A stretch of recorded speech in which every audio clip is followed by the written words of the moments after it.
নমস্কার, ইওর স্বস্তিকা চ্যানেলের আরও একটা নতুন ব্লগে আপনাদের সকলকে স্বাগত জানাই। তো আজকের ভিডিওটা শুরু হচ্ছে মা ছিন্নমস্তার মন্দির থেকে। তবে বলে রাখাই ভালো, আমি সেখানে কিন্তু যেয়ে উঠতে পারিনি। তোমাদের দাদাভাই সেখানে গিয়েছিল, তো সেইখান থেকে কিছু ভিডিও করে এনেছিল, তো সেগুলোই তোমাদের সাথে শেয়ার করছি। কিছু কারণবশত আমার যাওয়া হয়ে ওঠেনি, কিন্তু তোমাদের দাদাভাই গেছিলো। তো ওই সকাল 5টা মতো সময় বেরিয়ে গিয়েছিল, কিন্তু ফিরতে ওদের প্রায় 10:30 মতো বেজে গিয়েছিল। পুজো দিতেই অনেকটা লেট হয়ে গিয়েছিল, প্রায় ওই 4টা-5টা বেজে গিয়েছিল। তো তারপর আবার রান্না বান্না করেছিল, কারণ মানসিক ছিল তো। আর সেখান থেকে খাওয়া দাওয়া করে তারপর সেখান থেকে বেরিয়ে গিয়েছিল। আমার দাদার ছেলের মানসিক ছিল, তো সেই জন্যই ওইখানে গিয়েছিল। আর তোমরা দেখতেই পারছো কি প্রচণ্ড পরিমাণে ভিড়। একে তো রবিবার ছিল, তার উপর এই সময় পিকনিক সিজন, অনেক মানুষ সেই জন্য সেখানে গিয়েছিল। মন্দিরটির ঐতিহাসিক নাম শাখাতা ভগবতী এবং পার্শ্ববর্তী এলাকার শাখাতা নামেই কিন্তু পরিচিত। শাখাতা নামটি শত্রুয়ের শেষ প্রত্যয়টির সংক্ষিপ্ত রূপ। নামটি রাজার ডাকনাম শত্রুসিংহ দ্বীপ থেকে এসেছেন, যিনি কিন্তু শক্তিসিংহ দেব নামেও পরিচিত। আধুনিক সময়ে দেবীর যেহেতু মাথা অনুপস্থিত, তাই মন্দিরটি ছিন্নমস্তা নামে পরিচিত। অনেকে আবার এটিকে রাজরাপ্পা মন্দিরও বলে থাকে। রাজা নান্যদেবের পঞ্চম প্রজন্মের বংশধর ছিলেন রাজা শক্তি সিংহদেব ওরফে শত্রু সিংহদেব।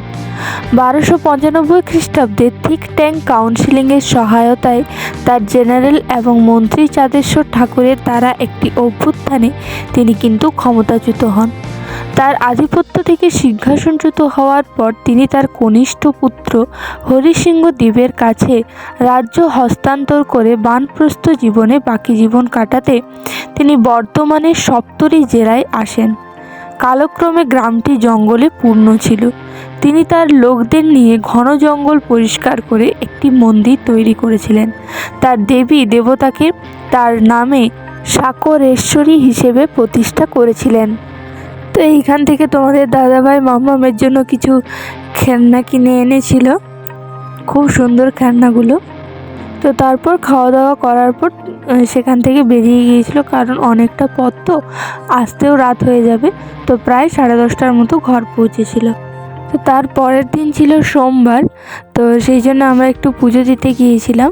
তো সকাল সকাল আমরা দুজনেই চান টান সমস্ত কিছু কমপ্লিট করে পুজো দিতে গিয়েছিলাম। এরপরেই তোমাদের দাদাভাই ওই খাবার দাবার খেয়ে বেরিয়ে যাবে, আর আমি এখন এখানে কিছুদিন থাকবো। রাস্তায় কাজ চলছিল বলে আমাদেরকে অনেকটা ঘুরে ঘুরে যেতে হয়েছিল। তো তারপরে বাড়ি ফেরার পর আমরা প্রসাদ খেয়ে মা এখানে খাবার দিয়ে দিচ্ছে, কারণ এক্ষুনি খেয়ে পরে বেরিয়ে যাবে, কারণ অফিস রয়েছে।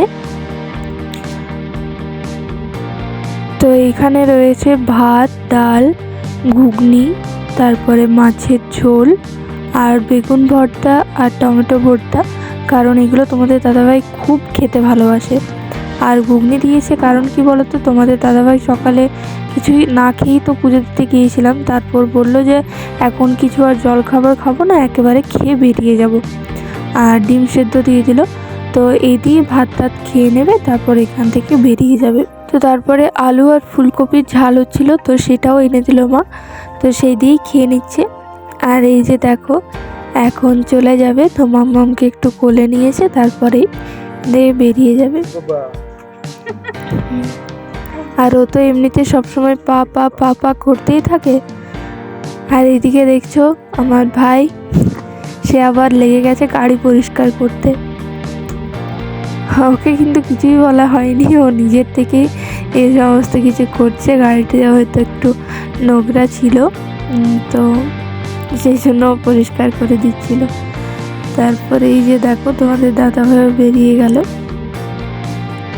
আর মাম্মামকে এখানে আরেকবার টাটা করে দিচ্ছে।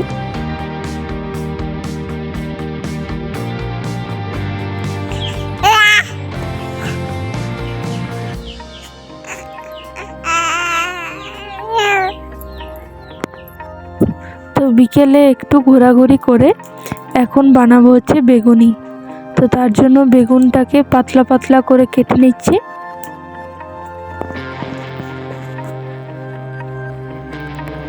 এরপর বেগুনটাকে ভালো করে ধুইয়ে নুন আর হলুদ মাখালাম।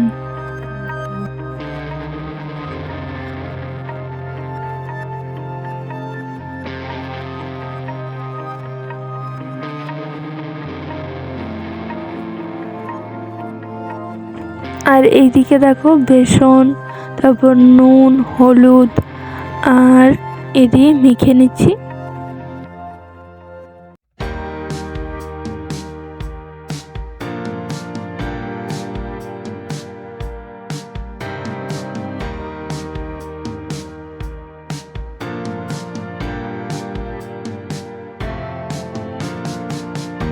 এরপর ঝালের জন্য একটু লঙ্কার গুঁড়ো দিয়ে দিলাম, খাবার সোডাও কিন্তু দিয়েছিলাম আগে। আর এদিকে দেখো চা আমি আর ভাই খাচ্ছি এইখানে চা আর গরম গরম বেগুনি খাবো। তো এই যে দেখছো তেলও গরম হয়ে গেছে, আর এখন বেগুনিগুলো ছেড়ে দিচ্ছি। তারপর লো টু মিডিয়াম ফ্লেমে ভালো করে ভেজে নেব, কারণ খুব পাতলা করে তো কেটেছিলাম বেগুনগুলো, তো এগুলোকে একটু সিদ্ধ যাতে হয়ে যায় এর মধ্যেই। তো তারপর দেখো আমারও কিন্তু বেগুনি ভাজা হয়ে যাচ্ছে, আর গরম গরম চা আর বেগুনি এই দিয়েই আজ সন্ধ্যেটা চলে গেল। তো আজকের ভিডিওটা এখান পর্যন্তই, দেখা হবে নেক্সট কোনো ভিডিওতে। ততক্ষণ সকলেই ভালো থেকো, সুস্থ থেকো, আর কেমন লাগলো ভিডিওটা অবশ্যই কমেন্ট করো।